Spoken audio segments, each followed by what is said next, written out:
The Stanton system isn't a safe place, and this is actually by design. You see, when CIG was planning on making their first system, they wanted to create a microcosm for the entire verse that they hoped to create. Everything contained in a neat little package to test out all the different systems that would be needed to make a fully fleshed out MMO. And while they haven't achieved that goal just yet, they have nearly completed the Stanton system, with only the gas giant Crusader remaining. And so it's only natural that CIG is now implementing some of the other mechanics that will be necessary for the rest of the game, such as the law system, which we got our first look at a few patches ago. Hey guys, Morphologist here, and welcome back. In this video, I'm going to take you through the current law system and what it eventually aims to become. A system that will make nowhere in Star Citizen completely safe. And then I'm going to take you through the changes and their potential problems going into 3.11. And all the way through, I'm going to be showing you guys some really cool little scenarios I did with my Armco community, which you'll find down in the description below. And if you thought that I did a good job by the end, and you'd like to see more, make sure you hit that like and subscribe button. It really does help me grow the channel.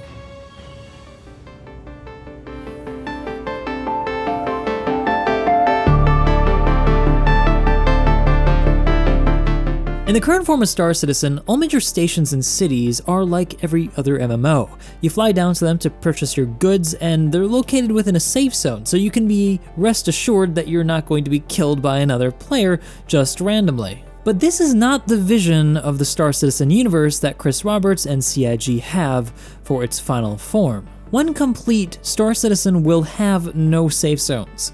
It instead will have levels of security, something more akin to EVE Online. Ranging from the most secure area, such as here on ArcCorp Area 18, the city planet of Star Citizen, to Grim Hex, a place for pirates and smugglers to find refuge from the law, where pretty much anything goes so long as you don't cross the patrons, which is a one-way ticket to getting spaced. So then you might wonder, what's to stop cities from descending into total anarchy? Well, that solution is the law system along with its consequences for breaking the law. The current iteration has laid the foundation for these by starting off with small infractions such as parking violations and damaging property, which only require you pay a small fine at one of these stations at any of the major cities or space stations. In more extreme cases like killing NPCs or other players though, if you get caught by police or bounty hunters, real player bounty hunters by the way, then you're going to be thrown in prison for a duration of time. Well, this is meant to be a deterrent, it's also a gameplay loop, which I explain in further detail in a separate video explaining Star Citizen's prisons, which I'll link to you down in the description below. Aside from the hard deterrents like prison though, there are also soft deterrents like the reputation system, which is actually already in the game. It's an invisible stat that allows you to see certain mission types depending on your behavior. For example, if you're a pirate, you'll be able to take missions from Klim, but if not, you won't have access to them, but you will have access to bounty hunting missions instead, which I personally find to be very enjoyable, especially against real players. But even the best laws, just as in real life, don't stop people from killing each other. Deterrents are one thing, but unless there's some other control on weapons for players, they'll likely still mug each other or do worse in the back alleys of Area 18. And so, high security green zones like those at Area 18 and Hurston will have a customs area where you'll have to go through a scanner and check your weapons before you're permitted to enter. While this isn't true for the current version of Star Citizen, they do already have the customs area with their check-in consoles as well as the drop boxes should you forget to stow your weapon at your vehicle. In the future, if you don't store your weapon and walk through that scanner, security will promptly ask you to stop and deposit your weapon or you'll be shot. And if you look closely, they've also designed locking turnstiles to stop players from getting away should they try to run through the scanner with a weapon still on. Now, many of you may feel a bit mixed about this. Being punished in a video game for being a criminal is kind of a new concept. It's been done before in other games, but not to this level of detail. But I encourage you to open your minds for a moment for the possibilities that this actually unlocks. By making deterrents and levels of security, you create the opportunity to bypass them. something that's not possible in a conventional MMO that has artificial limitations on player safe zones and cities. It creates the possibility that you could sneak a weapon past security by paying off a few corrupt cops, or maybe using a new type of weapon that can't be detected by scanners to carry out an assassination mission against a high-value target.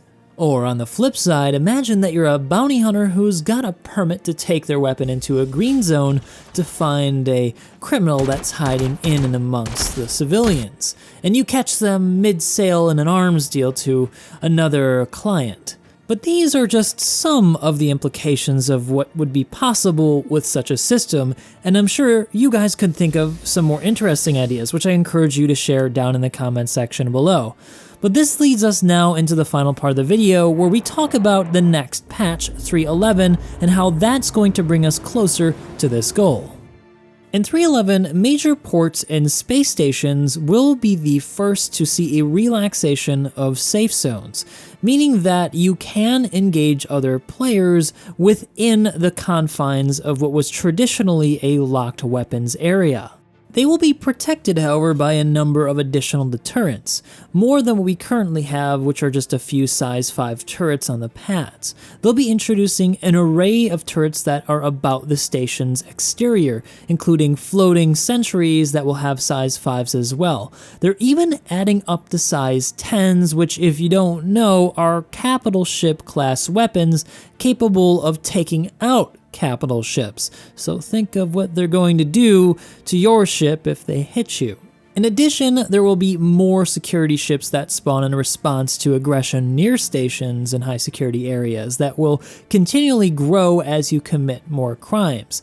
And the security status will in fact stack with other people in your party, so if you've all got crime stats, you're all going to have security ships spawning specifically to take you out. It's not just going to be one for a group of 10. However, both the station defenses as well as the security ships will be destructible, but keep in mind that the more damage you do, the more crime stat you'll have and the more ships you'll have coming after you, including up to UEE Navy hammerheads. They've also slightly changed the way that crimes are committed with aggression. Now, if you lock a missile or torpedo onto a target, that itself is an act of aggression, and therefore you can be fired upon as a criminal. In 3.11, they're also going to be refining the way that criminals are caught after committing such felonies. As it is now, if you die within proximity of any major city, port, or even within range of a comrade, you wake up in prison. 3.11 changes this and takes a step forward to the future system that we described earlier in this video. A member of the security forces, or a bounty hunter, will have to have damaged the pirate or criminal player within a certain time frame before they died in order for them to end up in prison, on top of them being in close proximity. Which is great news, I think, for both sides and makes things just a bit more fair. But if you're worried about becoming a criminal accidentally, which can occasionally happen if you shoot the wrong target, fear not, because now you'll be able to select whether or not to press charges against somebody who's committed a crime against you. Which means less trips to Security Post Korea to clear your crime stat. In addition, you'll also be able to set your preference for pressing charges. So say, for example, that you wanted to have an organization battle against 2 teams, you could set them default to not press charges, and so none of your friends will go to prison. All of these changes are going to make for a very interesting dynamic in the next version of Star Citizen. But I think it may have some of you, including myself, a little bit worried about how this will all play out, and surely there will be some growing pains. One of the biggest concerns that I have that you may share with me is that the turrets may not be enough of a deterrent. As they are now, they miss most of the time and hardly present a threat. Even adding more and bigger turrets may not be enough if the AI simply cannot keep up with the servers the way that they've been. Servers being one of the biggest factors in determining whether or not an AI is functional.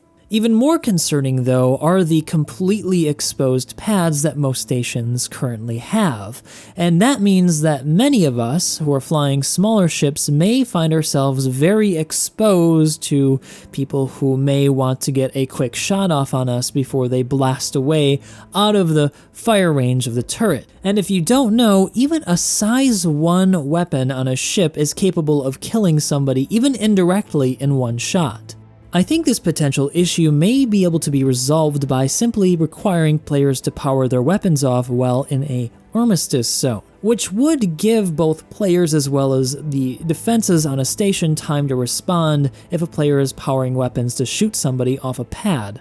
This, however, isn't in the patch notes, so I'm a little bit concerned. Now, they are working on iCache and server meshing, which promises to resolve the server issues and thus resolve the AI problems, but I believe this is likely the reason why we're not seeing a relaxation of armistice zones inside of stations and cities as well, because the AI would not be able to properly respond and protect players. In sum, though, despite these growing pains and concerns, I think that this change is going to be a huge step forward for Star Citizen. It's going to completely transform the way that we play the game, requiring us to be a bit more careful with our choices and maybe even bring friends along to provide support if we're doing some high-value trading or mining, making the need to work together all the more important. But what do you guys think? Did you think of any cool scenarios that this is going to unlock? Share them down in the comments section below. I'm eager to see what you guys come up with. And if you want to share those thoughts with me live, you can head on over to my Twitch channel where you can find me live every Monday, Wednesday, and Saturday. Oh, and if you need somebody to have your back in 311, make sure you head on over to Armco's Discord below where you can join our great community today. I've been Morphologist. Fly safe. I'll see you next time.